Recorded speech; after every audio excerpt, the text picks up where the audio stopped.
just like to welcome everyone to the Community Culture, Arts and Sports Committee, the first of 2021. All councillors are in attendance this morning.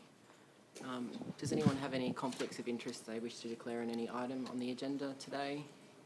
Which there are nil.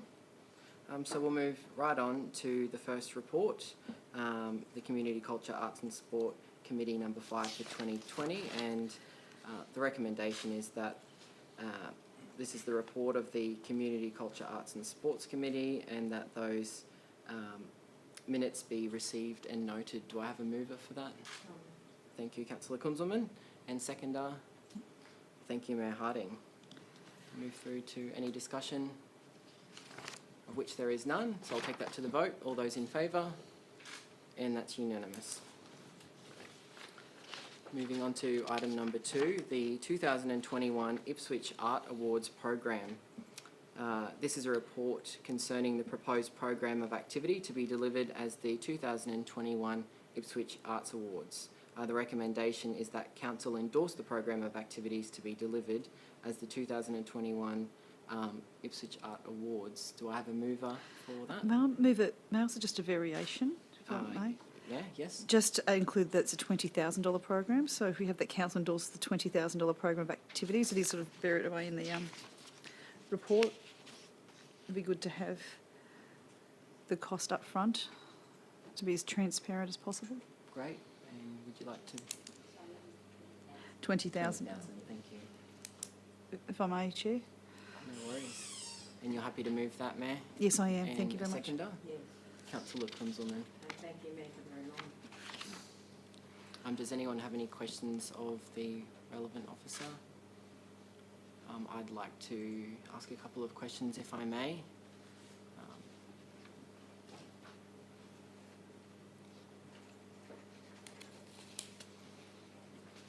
Thanks, Ms. Gregory. Good morning, Carly Gregory, Manager of Marketing and Promotions. This may not be a question that you're able to answer. Just noting that the budget is exclusively for media and marketing branch, and I'm just concerned about the Ipswich Art Gallery expending some of their resources to achieve the required outcome as detailed in the report. I just wanted to understand, in the composition of their operational budget, have they actually budgeted to provide this assistance to the Ipswich Art Awards for 2021? So the assistance that they provide is really in the exhibition curation, so the presentation of the exhibition, usually with a third-party company that we use to help display the exhibition. Mm-hmm. That's all done within work hours and has been done previously, so we have a proof of concept that that works. And the only other role that they play other than that is sourcing judges and finding that. That's done within work hours, which is in their budget, and taking receipt of works that come via courier, which is in their operating hours of the gallery. It's part of their normal operations, so there's no additional cost necessary. It won't really materially affect their operational No. budget? Yeah, that's the only question I had. Thank No you. worries. Now open that up for any discussion. I just, if I may, Chair, obviously in 2019 the council took on the management and it did receive quite a bit of feedback and criticism from the arts community. I think it's really great for the organisation to be really honest, and you can see on page 12 to talk about the fact of that we were late to market, that and how the judging was done and the selection who was hung. I just really appreciate the organisation being open and being really open to that feedback and really wanting to improve things for residents. So I just want to thank you for being self-aware and moving forward, improving things for this one. Thank you very much.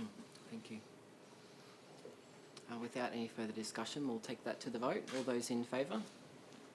And that's unanimous. So we'll move on to item number 3, which is the Welcoming Cities membership. There's 2 recommendations here. That council join and participate in the Welcoming Cities Network, a national network of cities committed to nurturing communities where everyone can belong and participate in social, economic and civil life.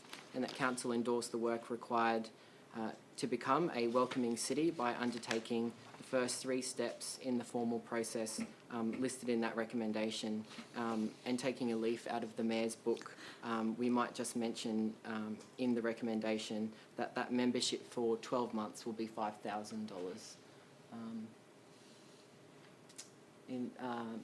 So that council join and participate in the Welcoming Cities Network to the value of $5,000 for a 12-month membership.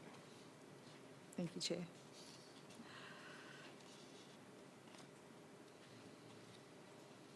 Does anyone have any questions for relevant council officers with regards to this? So I'd like to move, do we have a mover for both A and B together? Thank you, Mayor Harding, and seconded by Councillor Kunzelman. I'd now like to open that up for any discussion. Yep. Other than, yep. I was Chair, so I sort of Google researched this, and it looks like a really well-developed program. It's being used all over the place. It's part of a large, medium-sized charity organisation. So I think it's really, I don't know, it's a lovely way. Obviously I officiate over the citizen ceremonies here. We are a very multicultural city, so I think it's a great step forward for our community at a minimal investment. I agree. Councillor Kunzelman. May I also speak Of in course. support? I'd just like to support this motion and to recognise that this will be give us a framework for what we want to do in relation to social inclusion. I'm absolutely supportive of it. Yeah, our citizenship ceremonies are always a very happy place, and I guess this gives us more resources to share in that context as well. So for a $5,000 12-month membership, I think that we're going to get great value out of this. So without any further discussion, I'd like to take that to the vote. All those in favour? And that's unanimous. Moving on to item number 4, the Ipswich City Heart Cabs program. The recommendations here are that the attached report, Ipswich City Heart Cab Review, be reviewed and the contents noted, that the 3 recommendations contained within the report be endorsed by Council, those recommendations being the current form of the Ipswich City Heart Cabs program be discontinued, that council officers develop a communications plan and change management program to effectively discontinue the current form of the Ipswich City Heart Cabs program, and council officers investigate opportunities for relocation of funds to more effectively achieve the outcomes of the Ipswich City Heart Cabs program. Do I have a mover for those recommendations? Thank you, Councillor Kunzelman, and seconder. Thank you, Mayor Harding.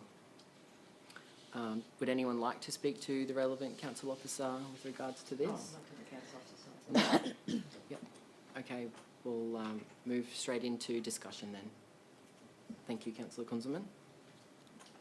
I'm speaking in support of the motion, and I congratulate the department on the continuing review of the long-standing arrangements.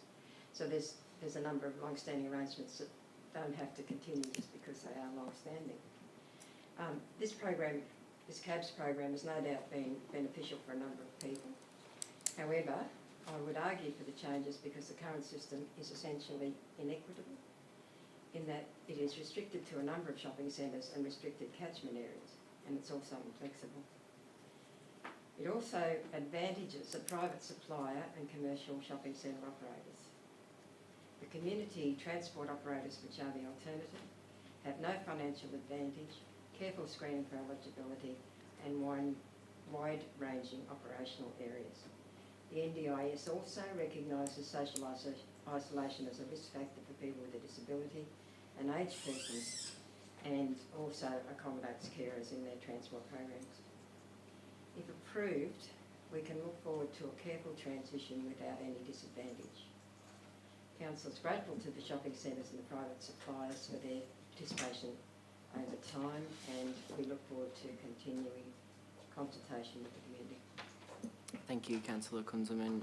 Well said. And just discussions that we've had with regards to discontinuing this program and potentially people falling through the crack here. I've got every confidence in council officers when they're developing their change management program that they do everything within their power to actually to make sure we identify those users of the service and to help them transition. The community development manager has, in the short span of a week and a half, identified at least 6 other programs that people can access to help transition to. So I don't think that there's going to be, I don't think that this will severely disadvantage anyone or stop them from getting where they need to go from A to B, and it's all about how we manage those people. It's difficult, and we have identified that it is difficult to identify every single user of the program previously because of privacy laws around sorts of information that we would sort from 1-3 cabs. But, the call centre's here to divert any of those questions through to the community development manager, and they'll work really closely, I know, to make sure that everyone will transition quite smoothly from this program to another supporting program to help them as well. Mayor? I think, Chair, the intent of the program was really well intentioned. It was meant to support seniors, people on a fixed income, so $2 to a local shopping centre. And so I think that the intention, but I guess in 11 years a lot of it has changed with My Aged Care, with NDIS, and you mentioned there were 6 programs there. And I guess as council we're spending $15,000 a year on this. So I guess it look at what is the most, I'll use the word that you use, Councillor Council, but the most equitable way. What is the best way that we could utilise that money to support seniors in our community, especially after a really tough year for seniors with COVID, where they've, they are the at-risk group, so they've really been isolated. So really keen to see the follow-on. So I'm really grateful that one of these motions talks about making sure that no one falls through the gaps. And if anyone feels that they do, can they please contact council and let us know? Because from the data we have, we don't have people's names, but we understand between 50 and 70 people have been using this program. So I think it's really important that we're able to help every single one of those 50 to 70 people transition to another program and for us to assist them. Agree. So without any further discussion, I'd like to take that to the vote. All those in favour? And that's unanimous. Moving on to item number 5, event sponsorship, The Gathering. So we've got 2 recommendations here. A, that Limestone Events Incorporated receive $10,000, excluding GST, cash support for The Gathering 2021. And that Limestone Events Incorporated receive the following in-kind support, valued at $12,000, excluding GST, which is the inclusion of a 2-page feature in Council's seasonal quarterly guide, the inclusion of the council-funded Mount Omni Billboard Promotion 2021 Ipswich Festivals Initiative, the erection of existing street banners along Brisbane Road to promote the event, and support from staff from the City Events team during the event delivery. Do I have a mover for those recommendations? Thank you, Mayor. And seconded by Councillor Kunzelman. Thank you. Would anyone like to speak to the relevant officer? Thank you, Mayor.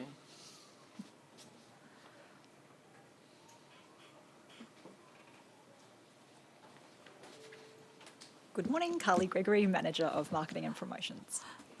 Morning, Ms Gregory. This festival really quite intrigues me, and I know some of the figures that I think when the pipe band were first running, they'd have about 500 people attend, and in 2019, well, the event was over 4,500 or something, around 4,500 people event. Yeah, that's exactly right. So from 2018 to 2019, there was an effort by both TEQ and to council to capacity build the group. It's absolutely been identified as quite a unique event. Right. These kind of Celtic events, I suppose, have a very passionate following. So you can kind of guarantee lots of outside of city visitation, which is great for destination and for the city. But of course, it was run by a group of volunteers who didn't actually see the potential in the event, so wanted to grow it, but didn't see quite how far they could grow it. So that 12 months, had a phenomenal impact on that event. They were really encouraged by TEQ and have since applied for funding, which they're waiting on a call from, which is great. We really felt that it's important, while the cash is, of great assistance to them, it's actually the capacity building. Right. So the planning and the strategic intent and how they can grow things. Right.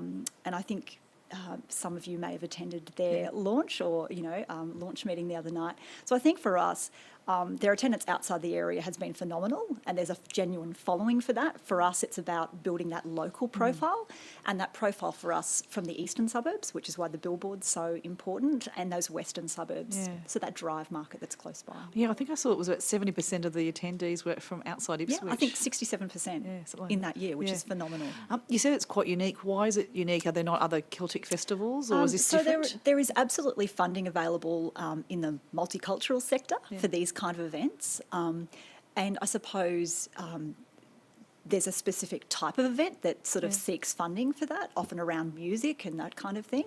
But TEQ really identified straight away that this is something that's quite unique, especially in southeast Queensland.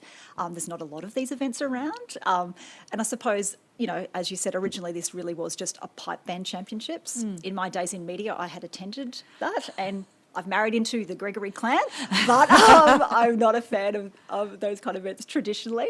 But I think it was just seeing that and seeing the extension. So, some of the conversations now that we've had with them are, how can they interact with the ITON network and working with OED, with the business team, so that, for example, I'm, off the top of my head, could you do whiskey tasting events at local restaurants? Could you, you know what I mean, connect with other local businesses that might have that kind of heritage in their story or their family, those kind of things. So there's lots of potential to really network it into the city. Thank you, Ms Gregory. Thank you, Chair. Thank you. So now open that up for any discussion. Just noting that the Deputy Mayor, the Mayor and myself did attend their presentation, and what an energetic group of people we were able to meet.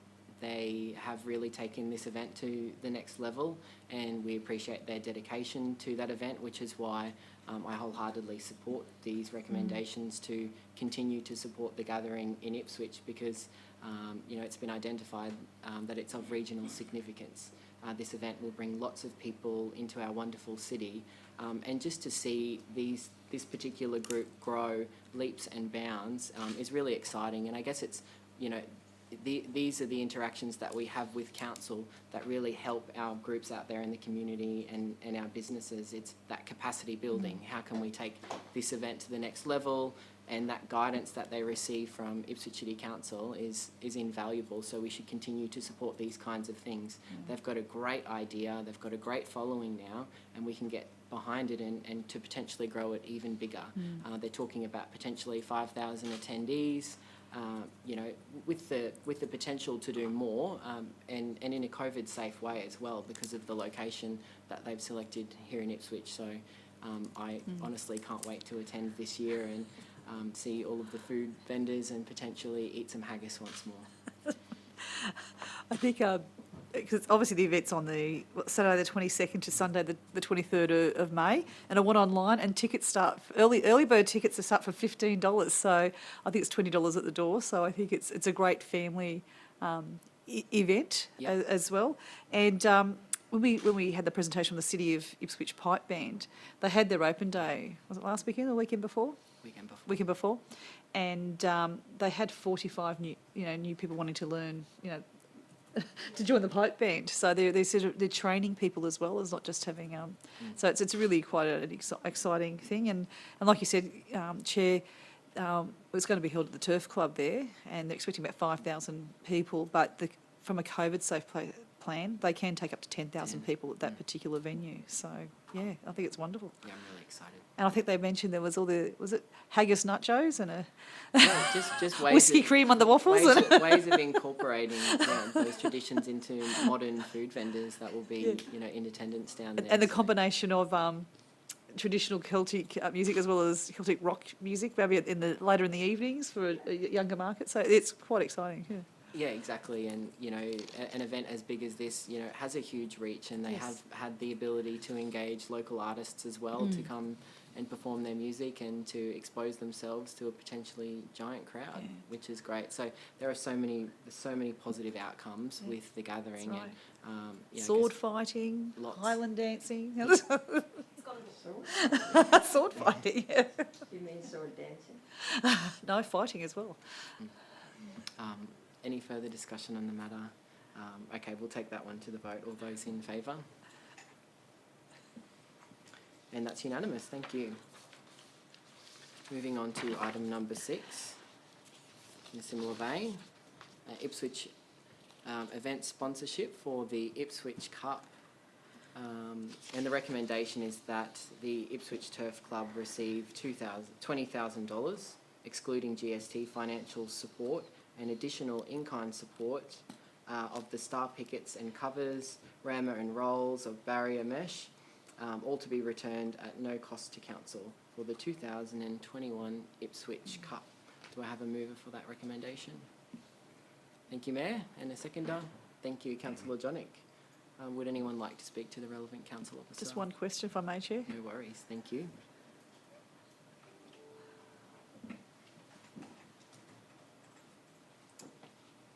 Carly Gregory, Manager of Marketing and Promotions. Oh, again, Ms. Gregory. I'm just curious as to the historical spend. Is around 20,000 what we normally do? Is it or above? Yeah, or- so from 2015, 20,000 has been the consistent annual support. The only exception was obviously in 2020, where even though this was endorsed, in a COVID year where they had a broadcast-only event, that event no longer met the criteria for the support. Okay. So council did not deliver that funding Okay. in 2020 just because of COVID. Thank you, Ms. Gregory. Thank you, Chair. Now open that up for any discussion. Great, well, I'll take that to the vote. All those in favour? And that's unanimous, thank you. So moving on to the last item, item number 7, Christmas Wonderland income disbursement to local charities. So the recommendation is that council note that the participating charities will receive the following amounts, exclusive of GST. So we've got the Roderick Street Community Kindergarten, we have the Rosewood and District Support Centre, Young Veterans Ipswich, the Message of the Cross Indigenous Corporation and the Ipswich Hospital Foundation. So do I have a mover for that recommendation? Thank you, Mayor, and seconded by Councillor Kunzelman. Would anyone like to speak to the relevant council officer? One. Yes, thank you.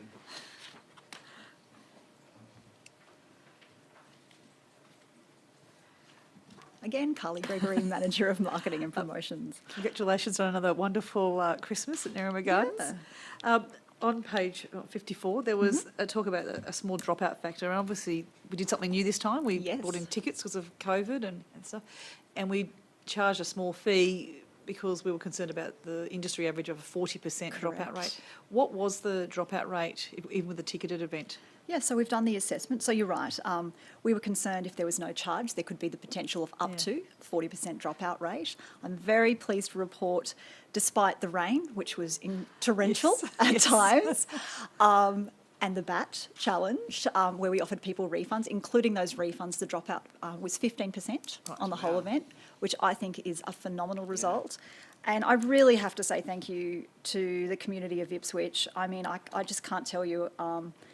I worked nearly every night, and to see families lining up in the rain with their umbrellas and raincoats and gumboots and being joyous about it, and really talking about how they could give back to charities. They loved that. I think is pretty heartening after 2020.